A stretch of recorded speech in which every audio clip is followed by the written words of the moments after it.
भक्त मंदिर के सीढ़ी पर बैठा हुआ था और भगवान के मुखारविंद को एकटक से निहारे जा रहा था। भगवान मुस्कुरा पड़े और जब भगवान मुस्कुराए तो उनके मुकुट से बहुत से फूल नीचे गिर पड़े। पुजारी जी ने गिरे हुए फूलों को देखा और भक्त की तरफ उन्हें नज़रें उठाकर देखी और वे मुस्कुरा पड़े। उन्होंने सारे फूलों को समेटा और भक्त की झोली में डाल दिया। ले, आज सारे फूल समेट ले। भक्त मुस्कुराया और भगवान की तरफ देखा और बोला, बड़े चालाक हो भगवान, फूल देकर ही बस चुप हो जाते हो। आज तो मुझे केवल फूल से काम न चलने वाले हैं। मुझे अपने स्कूल की फ़ीस जमा करनी है, इसके लिए तो मुझे पैसे की ज़रूरत है। भगवान कुछ नहीं बोले। भक्त ने फिर कहा, बड़े आराम से तुम तो रहते हो, बैठे बैठे 56 भोग पा जाते हो। तब भगवान बोले, और उन भोगों को कौन खाता है? किसके पेट में जाता है? तेरे पेट में जाता है, पुजारी जी के पेट में जाता है। मैं तो एक बहाना हूँ। सारे जितने भी सौगात आते हैं सब तेरे पेट में जाते हैं, पुजारी जी के पेट में जाते हैं। मैं कितना खा लेता हूँ, मैं तो अगर खाने लगूँ तो फिर कोई चढ़ाए ही ना। कहकर भगवान चुप हो गए। भक्त ने उनकी बातों को अनसुना किया और मंदिर की सीढ़ी हुआ पड़ा हुआ बूट पॉलिश का उसने सामान उठा लिया। किसी ने दया करके उसे बूट पॉलिश का सामान दिला दिया था ताकि वह कुछ काम करके अपना पेट भर सके, पुजारी जी का पेट भर सके। बहुत साल भर का वो बच्चा था, तब किसी ने आकर मंदिर के पास उसे छोड़ दिया था। तब से पुजारी जी वही मंदिर के प्रसाद में से कुछ खिलाकर उसे पाल रहे थे। अब पुजारी जी भी वृद्ध हो गए थे तो उनकी शारीरिक क्षमता अब चूक रही थी, तो जो भी वो कमाता अपना पेट डाब भरता और साथ साथ पुजारी जी का भी वो पेट भरता। एक तरह से पुजारी जी का वो दत्तक पुत्र बन गया था। पुजारी जी भी उसका ध्यान रखते, एक पिता की तरह स्नेह और प्यार से उसे अपने पास रखते थे। मंदिर ही उन दोनों का रहने का स्थान था और भगवान ही उनके आश्रयदाता थे। तो मंदिर में जो भी चढ़ावा आता, दोनों का पालन पोषण उसी से हो रहा था। जिस स्कूल में भक्त पढ़ रहा था उसमें उसे फीस जमा करनी थी और मास्टर साहब ने बोल भी दिया था कि अगर समय पर फीस उसने नहीं जमा किया तो उसे निकाल देंगे। भक्त बड़ा ही मायूस था और अपनी सारी कहानी भगवान के पास लेकर वो बैठा हुआ था। तो भक्त और भगवान में सीधे वार्तालाप होती थी, जिसे कोई सुनता तो नहीं था लेकिन पुजारी जी महसूस करते थे।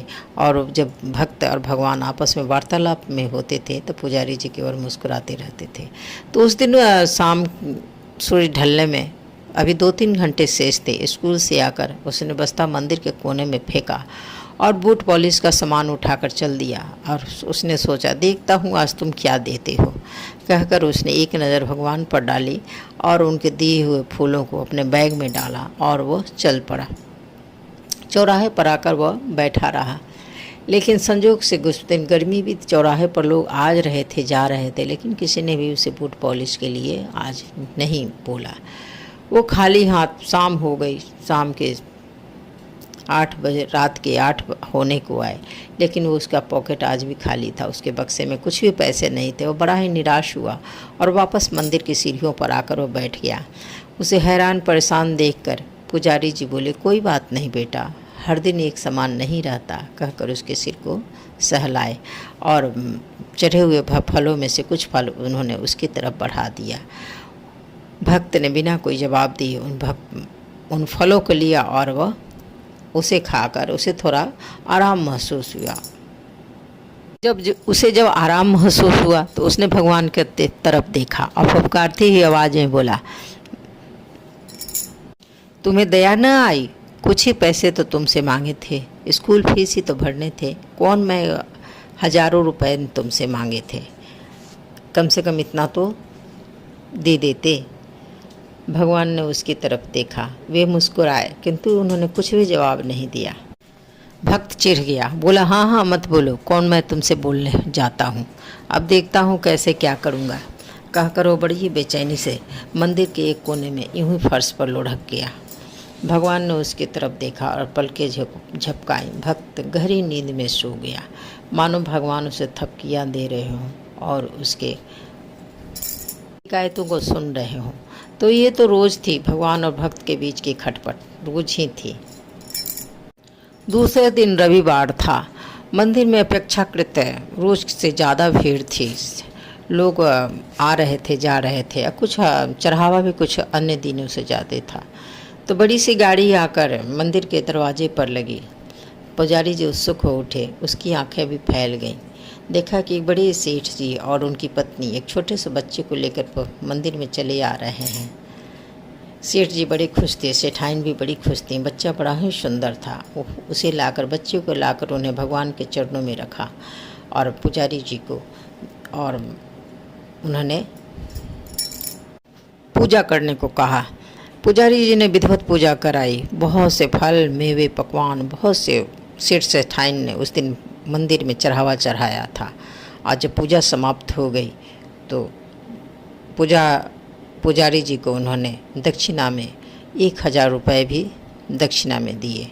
पुजारी जी की आंखें फैल गईं। वो बड़े प्रसन्न आज दिख रहे थे। दोपहर के 12 बजने जा रहे थे और पूजा वगैरह समाप्त होकर, भगवान की आरती होकर मंदिर बंद होने वाला था।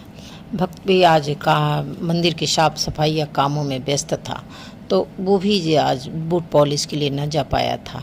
पूजा वगैरह समाप्त होने के बाद सेठ सेठाइन चले गए थे और पुजारी जी ने उससे प्रसाद निकाल कर खिलाया और उसके बाद वो साफ़ सफाई में मंदिर का उसने किया और अंत में वह थक कर चूर हो गया और एक मंदिर को बंद कर मंदिर के कोने में ही आज लेट गया। उसने आज कुछ भी भगवान से शिकायत नहीं की। पुजारी जी भी थक के चूर हो गए थे, तो वो भी एक कोने में जाकर सो गए। तीसरे पहर पुजारी जी की नींद खोली तो उन्होंने भक्त को उठाया कि चल बेटा, जल्दी से मंदिर की साफ़ सफाई कर ले। वो उठा और कुएं से पानी ला कर पूरे मंदिर को उसने धूप पोंछ दिया और भगवान को उसने उस दिन पहली बार श्रद्धा से देखा। भगवान बोले, क्या बात है, बड़े ही श्रद्धा भाव से देख रहे हो। बोला कि देख रहा हूँ कि तुमने मेरी इच्छा पूर्ण कर दी। तो अभी कहाँ? हाँ, ये स्कूल की फीस जमा करनी थी ना। तो क्या? मैंने थोड़ी न दिया, वो उन्होंने तो सेठ जी ने दिया। तो तुमने इच्छा उन्हें पूर्ण की ना। एक सुंदर सा लल्ला जो दिया तुमने। भगवान मुस्कुराए, बड़े बन गए हो। नहीं, बड़ा नहीं बना हूँ, मैं तुमसे सीख रहा हूँ। अच्छा, तुम मुझसे सीख रहे हो, अच्छी बात है। तो बूट पॉलिश को नहीं जाओगे? कहो तो जाता हूँ। तो नहीं, आज रहने दो, कल स्कूल की फीस जमा करनी है न तुम्हें, तो तुम आज मेरी सेवा करो। भक्त बोला, क्या सेवा करूँ? तो आज तो कम से कम एक भजन ही सुना दो।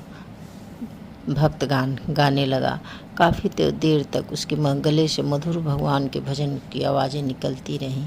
मंदिर का वो कोना गुंजायमान हुआ। भक्त ने उस दिन डूब कर गाया। भगवान भी उस दिन बड़े प्रसन्न थे। ये छोटे से बालक के रूप में आके भक्त के पास आकर बैठ गए थे। भजन के बाद दोनों के बीच काफ़ी देर तक चर्चाएं चलती रहीं। पुजारी जी चुपचाप देख रहे थे। उन्हें भक्त तो दिख रहा था लेकिन भगवान दिख नहीं रहे थे। लेकिन उन्होंने कुछ बच्चे को टोकना उन्होंने उचित न समझा। उन्होंने सोचा कि बच्चा काफ़ी थक गया है तो उसे आराम की ज़रूरत है। शाम की पूजा आरती के बाद मंदिर के दोनों पुजारी और भक्त बंद करके उसी एक कोने में लुढ़क गए और सुबह में उनकी जब नींद खुली, अब सुबह तो उसके बाद फिर से मंदिर की भगवान की पूजा अर्चना करने के बाद भक्त स्कूल जब जाने लगा तो पुजारी जी ने उसके हाथ में स्कूल की फ़ीस रख दी। कहा कि जाके वो मास्टर साहब को दे दे ताकि वो अपने स्कूल की रेगुलर रख सके। वो स्कूल गया और अपनी फ़ीस भी जमा की और उस दिन उसे स्कूल में मन भी लगा पढ़ाई में। वो शाम को आया और फिर से मंदिर की सीढ़ियों पर बैठ गया। भगवान ने पूछा, अब तू काहे को मंदिर की सीढ़ियों पर बैठा हूँ? भक्त बोला, अच्छा अब तुम बताओ, तुमने मुझे क्यों जन्म दिया? तो मैंने कहाँ जन्म दिया, तेरी माँ ने तुझे जन्म दिया। तो माँ कहाँ गई? मेरा परिवार कहाँ है? भक्त अपने भगवान से पूछ रहा था। भगवान बोले, ओ तेरा पेट भर गया तो तू अपने परिवार खोज रहा है। आज तक तो मैं ही तेरा परिवार था, अब तू कहाँ किसको परिवार खोज रहा है? कहाँ नहीं, तुम बताओ। भक्त बोला, मेरा परिवार, मेरी माँ कहाँ है? तो या तो तुम मुझे प्राप्त कर या तुम अपने परिवार को प्राप्त कर। जब तुझे तेरे परिवार ने मुझे मेरे पास आकर छोड़ दिया तो मैं ही तो तेरा परिवार हूँ, मैं ही तेरा पालन पोषण करने वाला हूँ, मैं ही तेरी माँ हूँ, मैं ही तेरा पिता हूँ। भगवान बोले और चुप हो गए। भक्त ने बड़े प्यार से उस दिन भगवान की तरफ देखा। सच में तुम मेरी माँ हो, तुम ही मेरे पिता हो? भगवान मुस्कुराए, लेकिन जवाब उन्होंने नहीं दिया। रात्रि में काफ़ी समय तक भक्त और भगवान के बीच में बातें होती रहीं। तो एक दिन वो चुप हो गया। भगवान से बातें करते करते कभी वो चुप हो रहने लगा था। तो भगवान ने एक दिन पूछा, मैं देख रहा हूँ तो बार बार चुप क्यों हो जाता है?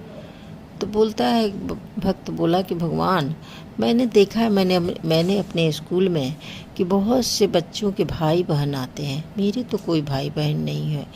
तो भगवान बोले, मैं ही तेरा भाई बहन? तो नहीं, तुम तो बहुत बड़े हो, सारे संसार के हो, सारे लोगों के लिए। मैं अपना भाई बहन मैं चाहता हूँ। तो क्या करेगा भाई बहन भगवान को चाह? भगवान बोले, मैं भी उसके साथ खेलूँगा, मैं भी उसका ध्यान रखूँगा, वो मुझे भैया कह कर बुलाएगा। तो भगवान बोले कि बहन चाहिए या भाई?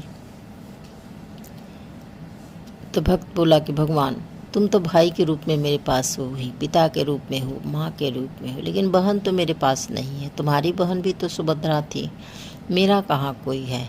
भगवान मुस्कुराए, उसके बाद चुप हो गए। भक्त को अच्छा नहीं लगा, भगवान बीच में ही चुप हो जाते हैं बार बार। वो सोचने लगा। उसके बाद भक्त सो गया, भगवान भी उस दिन सो गए। और एकाएक सुबह के ध्रुव तारा अभी दिख ही रहा था कि मंदिर के पास किसी बच्चे की रोने की आवाज़ सुनाई दी। पुजारी जी हड़बड़ा कर उठे, मंदिर का पट खोले। भक्त भी अपनी आंखों को मलते हुए उठा। उन्होंने देखा कि मंदिर की सीढ़ियों पर एक छोटी सी बच्ची कंबल में लिपटी हुई रो रही है। पुजारी जी बड़बड़ाए, एक मुसीबत तो गले आपने भगवान पहले से डाल दी, एक दूसरी मुसीबत फिर आ गई। लेकिन भक्त बड़ा ही खुश हुआ और दौड़ कर उस बालिका को गोद में उठा लिया। और पुजारी जी बोला, बाबा इसे मैं अपने पास रखूँगा। पुजारी जी झल्ला गए, हाँ जो तुम एक कम था, जो एक दूसरी भी आ गई, मैं न पालूँगा। भक्त बोला, बाबा मैं पालूँगा। तो कहाँ से खिलाएंगे? इस बार भक्त ने कहा, भगवान की तरफ देखकर कहा, वो है ना वही खिलाएंगे, मैं कहाँ से, मुझे भी तो वही खिलाए। पुजारी जी चुप हो गए। हालांकि वो भी मन ही मन चाहते थे कि बच्ची को पालना, लेकिन अपनी वृद्धावस्था के कारण वे मजबूर थे। चूँकि छुट्टी का दिन था तो दिन भर भक्त बच्ची में लगा रहा, उसको खिलाने में, झुलाने में, दूध पिलाने में वो लगा रहा। लेकिन अब एक समस्या तो उठ गई थी। भक्त को स्कूल भी जाना था, बूट पॉलिश भी करने जाना था, तो बच्ची कैसे रही? तो बूट पॉलिश का तो एक निदान था, बूट पॉलिश जहाँ करता था वहीं बच्ची को बगल में लिटा लेता था, लेकिन वो स्कूल कैसे जाए, ये समस्या बड़ी गंभीर थी। अंत में पुजारी जी ने निदान निकाला कि जब तक तुम स्कूल में रहोगे तब तक मैं इसका ध्यान दे दूँगा। अब बगल की जो बूढ़ी माता हैं उनके पास तो मैं इन्हें छोड़ दूँगा और दूध वगैरह दे दूँगा, तो ये बूढ़ी माता इसे रख लेंगे। इस प्रकार बच्ची के पालने का एक निदान निकल आया। मंदिर के दान में कितनों ने चटाइयाँ दान दी थीं, तो पुजारी जी ने उन चटाइयों को निकाल कर बच्चे भक्त को सोने की व्यवस्था उस पर कर दिए थी, और जिसके कारण बच्ची का और भक्त का एक सोने का स्थान मंदिर में निर्धारित जगह पर हो गया था। अब भक्त भी खुश था और भगवान से कम ही बात करता था। एक दिन भगवान भी रूठ कर आके भक्त के पास आकर बैठे। भक्त बोला, अब क्या बात है कि तुम रूठ कर आए बैठे हो, तुम्हें तो समय नहीं मिलता। भगवान बोले, मुझे समय नहीं मिलता कि तुझे अब समय नहीं मिलता? तुमने बहन मांगी थी, मैंने बहन दे दिया, तो क्या मुझे भूल गया? भक्त बोला कि नहीं, तुम्हें कैसे भूल जाऊंगा, तुम तो मेरे पालन करता हो, तुम्ही ने तो बताया था कि मेरे जन्म का उद्देश्य क्या है। भगवान बोले, तू कर्म करता चल, फल की चिंता मत कर। भक्त बोला, बड़े ज्ञानी बने हो, मुझे इन पचरों में न फंसाओ। भगवान बोले, मैं तेरे को कब फंसाऊँ, तू ही फंसने के चाहता था तो ले फंस। तुझे एक बहन चाहिए थी, मैंने बहन दे दिया, तो बहन आ गई तो मुझे भूल गया।